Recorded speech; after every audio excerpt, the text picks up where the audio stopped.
explain to me. Okay, never mind, I test you. If let's say as time goes by, our output signal reach 40%. Okay, respond 40% to the input response. What will be my error fraction? 60% of error means 0.6 error fraction. Correct? Okay, very good. So you all understand between these two already, right? So you go back to the formula here. This one is provided in your exam one, right? This part. The error fraction equals to, you have your output minus, you see this y infinity here. This y infinity here is actually the steady state value. It's always the steady state value. So it means that when you reach to a point, your response will reach to a steady state response. So that's why you see this y infinity here is always referred to your steady state value. Okay? This one is exponential, so that's why I always ask you all to work with your calculator. Don't until you wait until the exam, then you ask me how to calculate exponential and all. Okay, so I think to enhance your understanding of what kind of question that can come up, let's do a simple question related to the topic.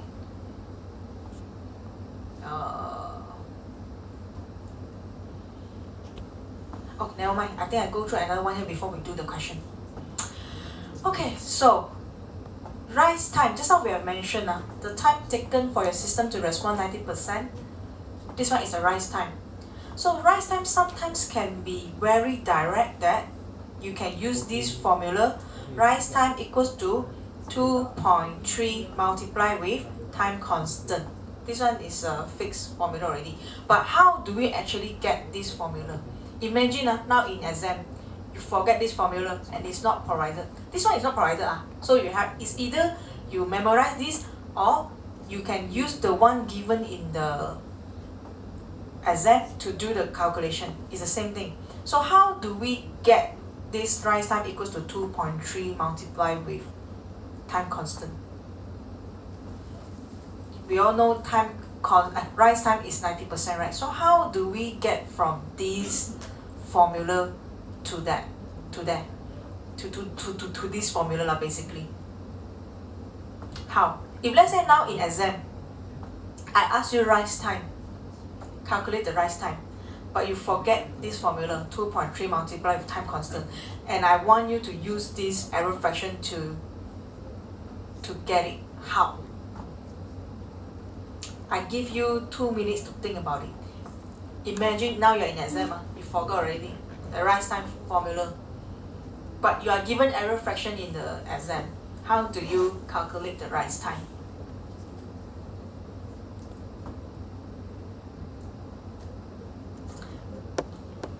Let me ask. Wilbur? Wilbur, yes, you. Yeah, you cannot focus, so I must make sure you focus. Wilbur, what is my question? What is my question, Wilbur? Yeah, if you forget the formula for rise time, how to calculate rise time from this error fraction formula? How to get it from there? No, you don't have this graph. You are only given this error fraction formula.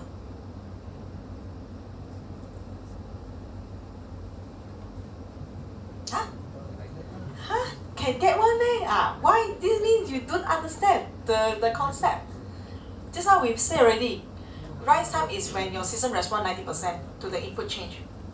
Right? So how do we get the value from this formula? If let's say you did not bother to memorize, rise time is actually 2.3 multiplied with tau. So how do we get from the formula here, from this error fraction here? This is actually a very important, I realize this is actually a very important concept. So I think everyone please try. How?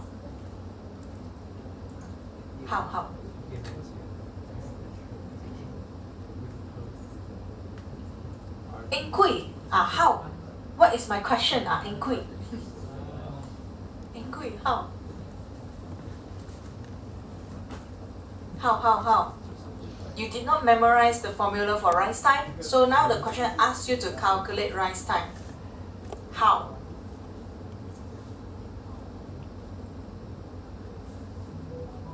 Why I want to ask? Because last time this one time in the final exam, the student raised hand. He asked how to do this.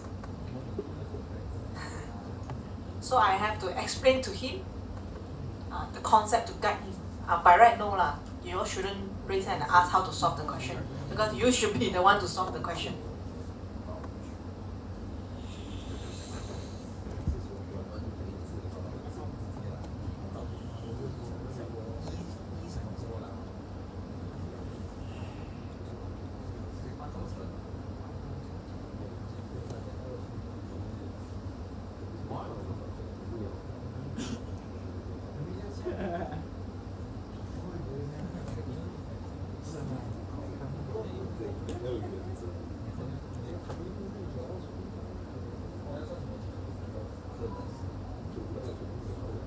Imagine, I think this is a good practice for you.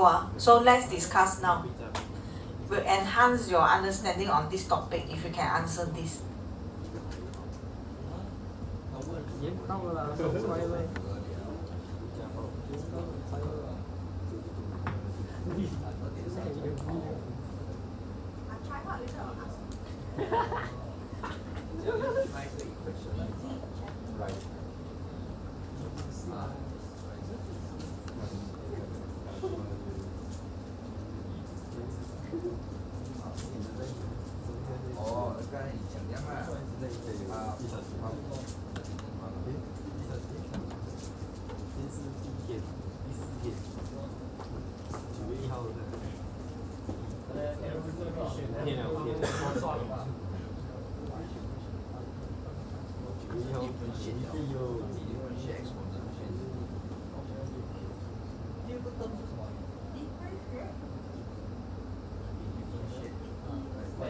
Very interesting. Why is differentiation involved here?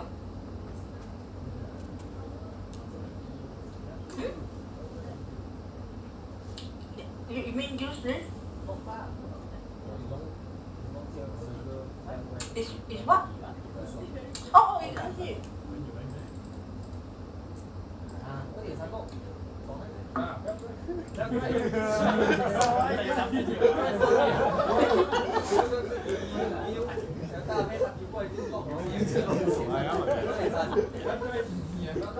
Well, that's a very good. I can't believe you all.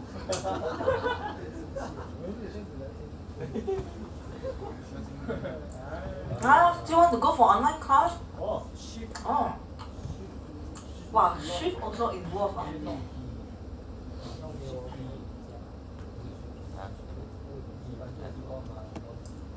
Oh, okay. Hey, Wilbur, don't look at me with blur face. I'm asking you. Like blur. Think about it. I think to make you think better than I tell you. I tell you so many times also you all cannot get it, so it's better I make you think. Now imagine this is exam. You are asked to find the rise time, but you forgot the formula. Rise time is 2.3 multiplied with time constant. So how are you going to calculate your time and calculate your rise time from this formula? If you understand all the previous concepts that we discussed, you will be able to answer this easily.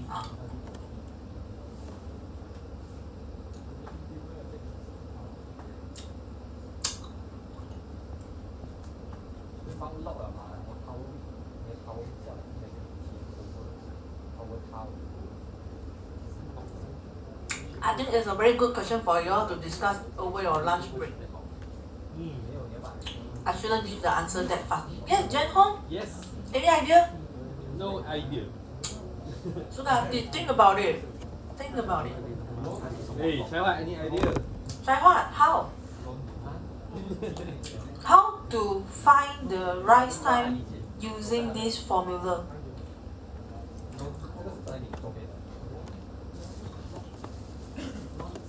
Jun Chen, any idea?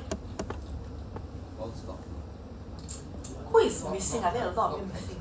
Yihen again. Always Yihen. Yeah, and Sean also because usually he's very noisy Sean one. sleeping, Sean sleeping. I already called him, wake up, don't want.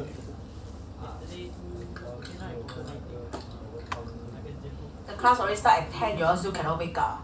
And also Yihen also. Then means that he never attend Dr. Lee class? Hey, I assume. How he get the attendance? You all have to sign. No lah, we don't do this kind of thing one. Then how he get his attendance?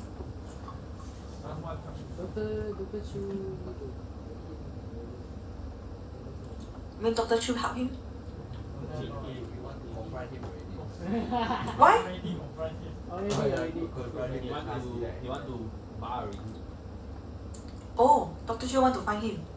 Yes, already lah. I usually end up the PL will help one lah. They will come and ask us one, and let this student sleep a final lah. If you want to fail in the final lah, don't fail him now lah.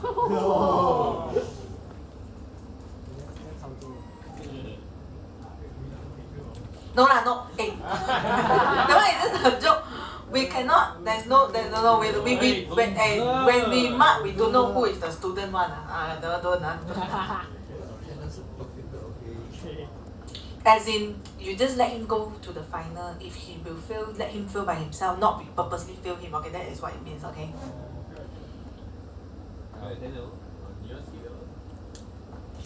Okay, there's this one myth. Student always ask one. Is it you all want to earn more money? That's why you purposely fail me. Because when you fail, you need to pay to receipt. So the student asks, is it because you all want to make more money? Hey, please lah. No, not just report. You know when you all receipt, we have to do extra work to come up with the paper for you. Sean. The evaluation lecturer can see one, right?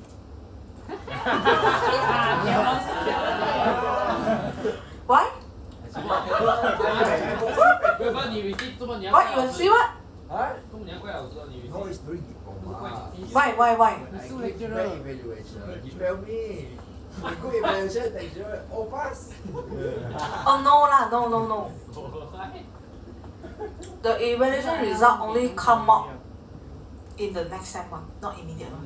So he can know who give good lah.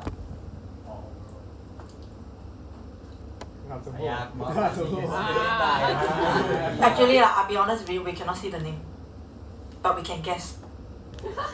Because some of you from different cohort, sometimes the cohort only 2 students. But if a big class, susah. Never mind. I will give you. Now you know Wilbur, you right? 5 star, but Wilbur won't. Wilbur never. Wow. But you say how much the evaluation impact us is. To be honest, it's not really. It's just a very small part from the KPI. But if you write a very problematic comment, then maybe the lecturer have to answer. Like, if you just say something like, yeah, very bad teaching. Usually this kind of thing is considered not so yeah. But if you write, this lecturer always sleep. yeah, maybe yeah, I like got disciplinary issue already, then yes, then maybe is then maybe they will have to answer. But sometimes the student usually sometimes student question are quite moody one, you know. That's why it doesn't really bring any impact. Or they write something like